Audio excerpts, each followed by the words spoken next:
Assalamualaikum warahmatullahi wabarakatuh. Selamat pagi, salam sejahtera bagi kita semua.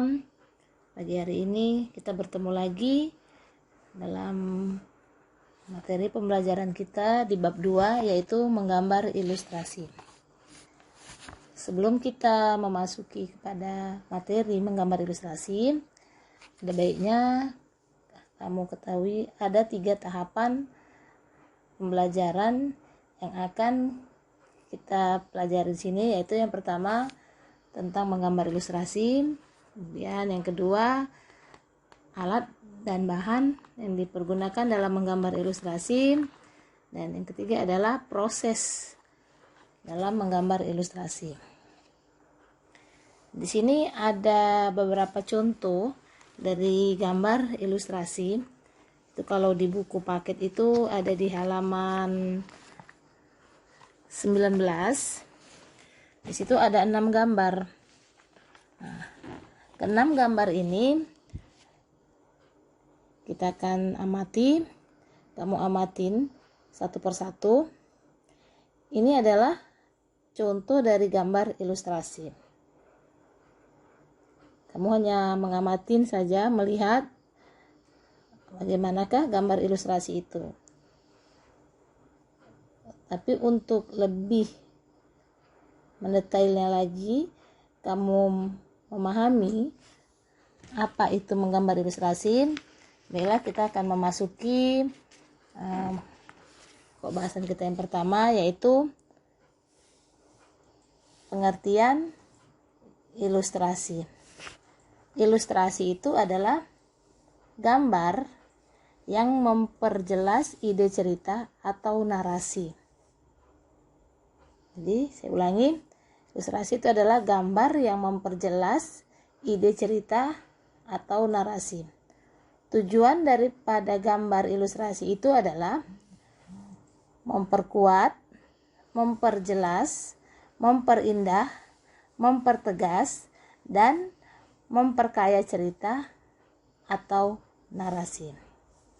Jadi kalau kamu amati tadi gambar yang pertama, kamu lihat di situ, itu gambar yang menceritakan tentang seorang ibu dan anak, di mana anaknya mau pergi sekolah, kemudian ibunya memberikan payung kepadanya sebagai pelindung untuk anaknya, sehingga dia tidak kena hujan ataupun kena panas. Dan di situ sekelilingnya juga kita lihat ada pohon, ada rerumputan, ada pagar. Berarti kegiatan itu dilakukan di halaman rumah. Itulah salah satu contoh dari gambar ilustrasi. Kemudian fungsi dari gambar ilustrasi itu adalah untuk menghidupkan sebuah cerita. Jadi kalau kita membuat suatu cerita, kalau tidak ada gambarnya, maka cerita itu tidak akan menarik. Makanya perlu cerita seperti novel, cerpen, ataupun cerita-cerita bersambung, itu dibuat gambarnya sehingga orang yang membacanya tadi menjadi lebih suka, lebih menarik kita melihatnya. Kemudian dalam menggambar ilustrasi ini ada jenis-jenisnya. Jadi dalam menggambar ilustrasi itu ada jenisnya. Yang pertama adalah kartun. Kalau dibilang kartun, mungkin kamu sudah tidak asing lagi. Kamu sering menonton kartun di televisi. Kartun itu apa? Kartun itu dapat berupa tokoh manusia maupun hewan, berisi cerita-cerita humor dan bersifat menghibur. Jadi kalau kita lihat ada hewan, kemudian hewan itu bisa bicara. Nah, itu jenisnya kartun. Dengan cara apa? Kenapa hewannya bisa bicara? Dia dibuat seperti animasi. Jadi ada caranya.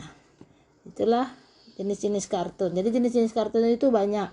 Salah satu contoh jenis kartun yang mungkin dulu, waktu zaman dulu itu seperti ada Petro, Gareng. Kalau sekarang mungkin banyak jenisnya.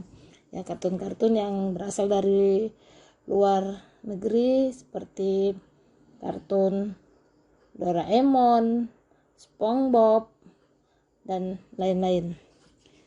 Di Indonesia ada toko kartun yang sangat terkenal, yaitu yang karya dari Bapak Tatang S. Nah, dia salah satu toko kartun Indonesia. Setelah kartun ada lagi yang namanya karikatur. Karikatur itu menampilkan karakter yang dilebih-lebihkan sehingga memberi kesan lucu, unik, terkadang mengandung kritikan dan sindiran. Kalau kamu lihat ini contohnya, dia di situ gambarnya kepalanya besar, kemudian kaki atau lehernya, badannya kecil. Bisa jadi itu menggambarkan misalnya cerita orang yang sombong, dengan digambarkannya kepalanya yang besar, kakinya kecil, sehingga kelihatannya seperti tidak seimbang. Jadi kesannya menjadi lucu, unik. Nah, itulah karikatur. Kemudian yang selanjutnya adalah komik. Nah, komik adalah rangkaian gambar yang saling melengkapi dan memiliki alur cerita. Bentuk komik ini dapat berupa buku maupun lembaran gambar singkat. Jadi dia antara gambar yang satu dengan gambar yang satunya lagi itu memiliki hubungan. Nah, contohnya seperti di sini. Antara gambar satu dengan gambar yang kedua ini adalah ada kaitannya. Gambar ketiga, keempat, dan selanjutnya. Kalau di sini sepertinya komiknya adalah tentang Petruk dan Gareng. Atau kalau komik-komik yang sekarang itu juga banyak beredar ya. Seperti komik-komik Shinchan, komik Doraemon, dan lain-lain. Kemudian selanjutnya adalah ilustrasi karya sastra. Karya sastra itu dapat berupa cerita pendek, dapat berupa puisi, sajak.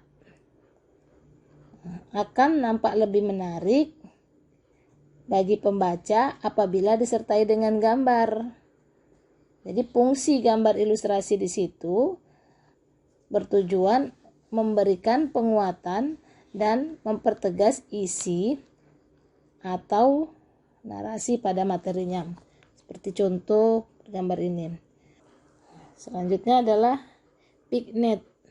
Pignet itu pengisi dari sebuah cerita atau narasi. Dapat disisipkan gambar ilustrasi.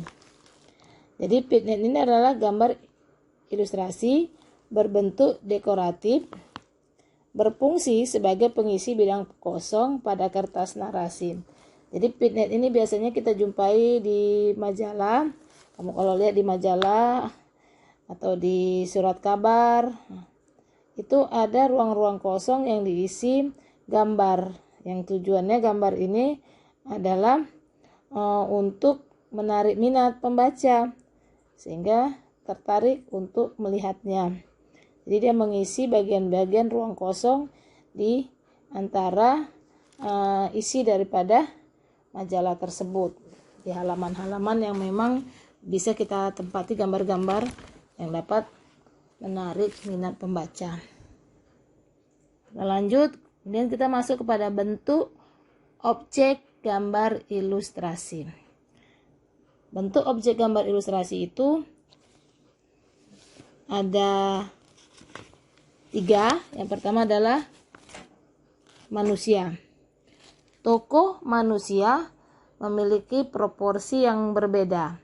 Sehingga pada saat menggambar, kita perlu memperhatikan karakter dan memahami anatominya agar lebih wajar dan tidak terkesan kaku. Seperti contoh gambar ini ya. Di sini ada gambar orang sedang menendang bola, kemudian orang yang melempar bola. Ini gambarnya memang sederhana, tapi kelihatannya proporsinya pas. Nah, jadi kelihatan menarik walaupun bentuknya dia sederhana. Jadi gerakannya berbeda antara menendang dan memasukkan bola ke ring basket. Kemudian yang kedua adalah hewan. Hewan juga memiliki proporsi dan anatomi yang berbeda. Jenis dan bentuk binatang dapat dikelompokkan menjadi beberapa jenis, yaitu ada namanya binatang darat, binatang udara, dan binatang air. Nah, kalau binatang darat itu biasanya dia hidupnya di darat, contohnya seperti ayam, kemudian itik, kemudian sapi, dan lain-lain. Kalau udara, dia biasanya yang bisa terbang, seperti kupu-kupu, burung, kemudian kelelawar, dan lain-lain. Kemudian yang di air, kalau di air berarti dia hidupnya di air dan bisa berenang, seperti ikan, udang, cumi-cumi, dan lain-lain. Kemudian selanjutnya adalah tumbuhan. Tumbuhan dalam gambar ilustrasi dibuat dengan cara disederhanakan atau digambar detailnya. Seperti contoh gambar di bawah ini. Di sini dibuat gambar detailnya, yaitu ranting-rantingnya, kemudian ada batangnya, gambar dari tumbuhan. Demikianlah untuk materi kita pada pagi hari ini. Mudah-mudahan kamu bisa memahami apa yang Ibu sampaikan dan kamu tetap semangat, tetap jaga kesehatan. Untuk tugas, Ibu minta apa yang Ibu sampaikan tadi dan yang Ibu terangkan. Di sini juga ada beberapa yang Ibu masukkan ya. Kamu catat dalam buku catatan kamu. Karena buku catatannya nanti akan kita kumpul pada pertemuan selanjutnya dan akan Ibu nilai. Sekian dari Ibu. Sampai jumpa minggu depan.